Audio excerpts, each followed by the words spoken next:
નમસ્કાર વિદ્યાર્થી મિત્રો, હું છું આર એમ પટેલ અને તમે જોઈ રહ્યા છો ક્લેવર એકેડમી યુટ્યુબ ચેનલ। તો આજના વિડીયોની અંદર આજે આપણે જોવાના છીએ ધોરણ 9 સામાજિક વિજ્ઞાન પ્રશ્ન બેંક આવી ચૂકી છે આપણી જોડે। તમારી જોડે નહીં આવ્યો, તમને ખાલી 25 માર્ક્સનું પેપર જ મળ્યું હશે, પણ આપણી જોડે પ્રશ્ન બેંક આવી ચૂકી છે। પ્રશ્ન બેંક એ ઇમ્પોર્ટન્ટ છે તમારી વાર્ષિક પરીક્ષા માટે, પ્રથમ પરીક્ષા માટે, બીજી પરીક્ષા માટે આમાંથી પ્રશ્નો આવી શકે છે। તો તમારા પ્રકરણ હતા 1, 2, 8, 13 અને તારીખ 29/7/2024 આ જેન્યુન છે, ઓરિજિનલ છે, કોઈ જ ફેક છે નહીં।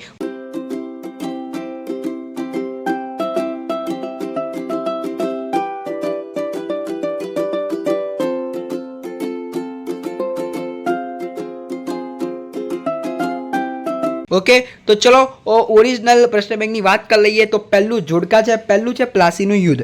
प्लासीનું युद्ध બધાને ખબર જ છે, પ્લાસીનું યુદ્ધ 1757 માં થયું। બક્સરનું યુદ્ધ તો વિદ્યાર્થી મિત્રો બક્સરનું યુદ્ધ બી તમને બધાને ખબર જ છે, બક્સરનું યુદ્ધ ક્યારે થયું? પ્લાસીનું યુદ્ધ 1757 માં, તો બક્સરનું યુદ્ધ 1764 માં। ઓકે, પછી વાસ્કો દ ગામા, તો વિદ્યાર્થી મિત્રો વાસ્કો દ ગામાની અંદર આવશે 1498। નિયામક ધારો ક્યારે પસાર થયો? ચોથાની અંદર નિયામક ધારો આવશે 1773 માં, બરોબર છે।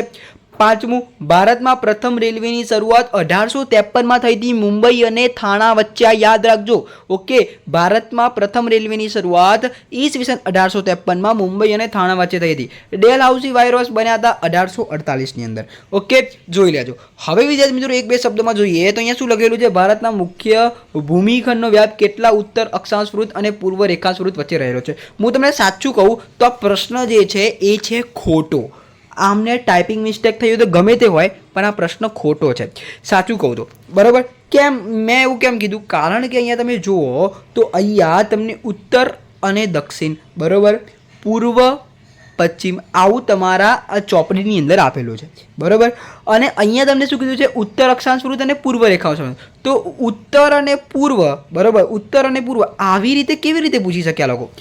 ઉત્તર દક્ષિણ આવી રીતે, કાં તો પૂર્વ પશ્ચિમ આવી રીતે પૂછી શકે છે। તો તમને ખબર જ છે કે 3214, બરાબર, અને 2933 આ બે છે, બરાબર? આવી રીતનો તમે વ્યાપ લખી શકો છો। પણ વિદ્યાર્થી મિત્રો ઉત્તર અને પૂર્વ રેખાંશ વૃત્ત વચ્ચે કેવી રીતે? આ ખોટો ક્વેશ્ચન છે।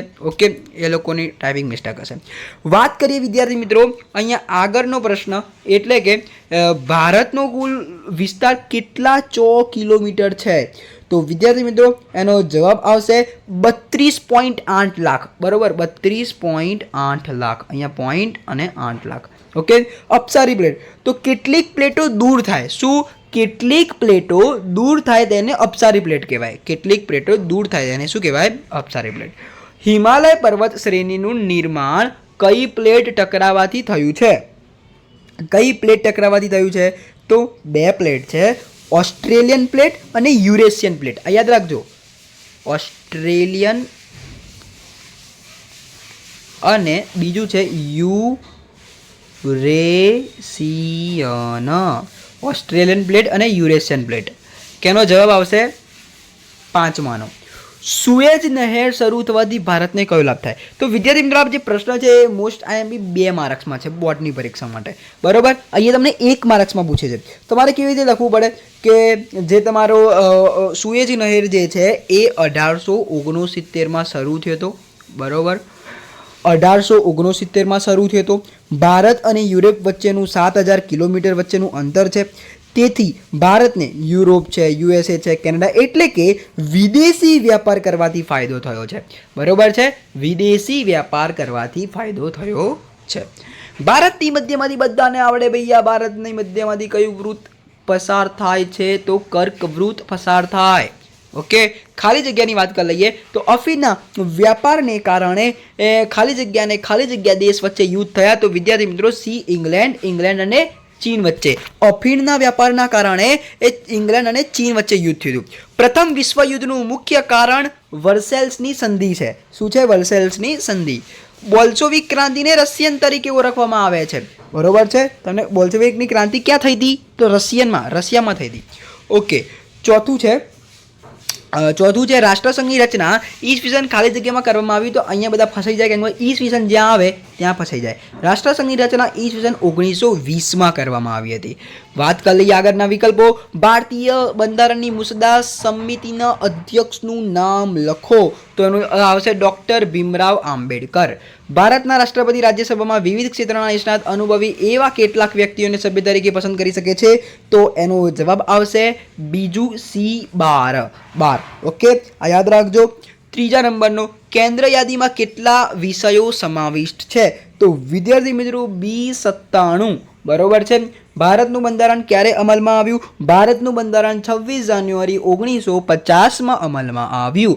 ભારત ક્યારે આઝાદ થયો છે એ પ્રશ્ન અલગ છે, અને ભારતનું બંધારણ ક્યારે અમલમાં આવ્યું એ પ્રશ્ન અલગ છે. યાદ રાખવાનું.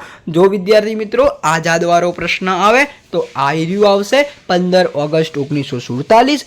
અને જો તમને એવું કે ભારતનું બંધારણ ક્યારે અમલમાં આવ્યું તો 26 જાન્યુઆરી 1950. બરોબર છે, આ યાદ રાખી લેજો. તો વિદ્યાર્થી મિત્રો હવે આપણે અહીંયા 2 ગુણના પ્રશ્નો જોઈ લેજો. ઓકે, બે ગુણની અંદર કયા મોસ્ટ આઈએમપી છે જેવું જે ટીક કરી લો જોઈ લેજો. અહીંયા સૈન્ય યોજના મીઠા છે, ડેલ હાઉસે કયા કયા સુધારાવાદી કર્યા, આ વેરી મોસ્ટ આઈએમપી છે. બરોબર, ડેલ હાઉસી વાળો. ત્રીજા નંબરનો મોસ્ટ આઈએમપી છે જે તમારા પરીક્ષાની અંદર મોસ્ટ આઈએમપી રહેશે. પ્રથમ પરીક્ષા હોય, વાર્ષિક પરીક્ષા હોય. બરોબર છે. પછી આપણે આ બી જોઈ લેજો, પારિભાષિક શબ્દો, આ બી વેરી મોસ્ટ આઈએમપી કહી શકાય. ઓકે, પછી સાર્વત્રિક પુખ્તવય મતાધિકાર, આ બી મોસ્ટ આઈએમપી કહી શકાય. બરોબર છે, 8મા નંબરનો.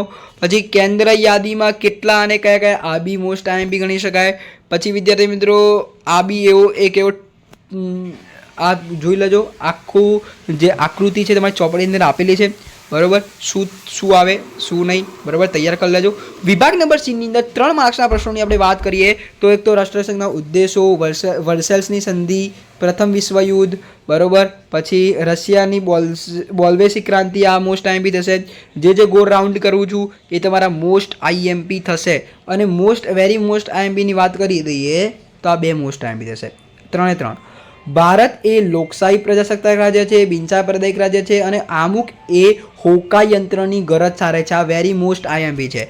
જે મોસ્ટ આઈએમપી કહું છું એ વિદ્યાર્થી મિત્રો મારા પ્રથમ પરીક્ષા માટે કહું છું, વાર્ષિક પરીક્ષા માટે કહું છું. બરોબર. વાત કરીએ વિદ્યાર્થી મિત્રો ભારતનું કદ, વેરી મોસ્ટ આઈએમપી પ્રશ્ન આપણે આઈએમપીમાં બી હતો, તમે લખ્યો હશે સારી રીતે. બરોબર છે. ભૂસ્તરીય રચનાવાળો બી મોસ્ટ આઈએમપી રહેશે. બંને મોસ્ટ આઈએમપી છે. અને નકશા તમે આઈ હોપ કે નકશા તૈયાર કરી દીધા હશે અને તમે સારી રીતે લખ્યા હશે. તો આ બંને પ્રશ્ન તૈયાર કરી દેજો. તો વિદ્યાર્થી મિત્રો વિડીયો સારો લાગે તો વિડીયો લાઈક કરજો, ચેનલની અંદર નવા ચેનલ સબસ્ક્રાઇબ કરજો, બેલ આઇકનને જરૂરથી પ્રેસ કરજો. મળીશું નેક્સ્ટ વિડીયોમાં. ત્યાં સુધી good bye, take care, all the best.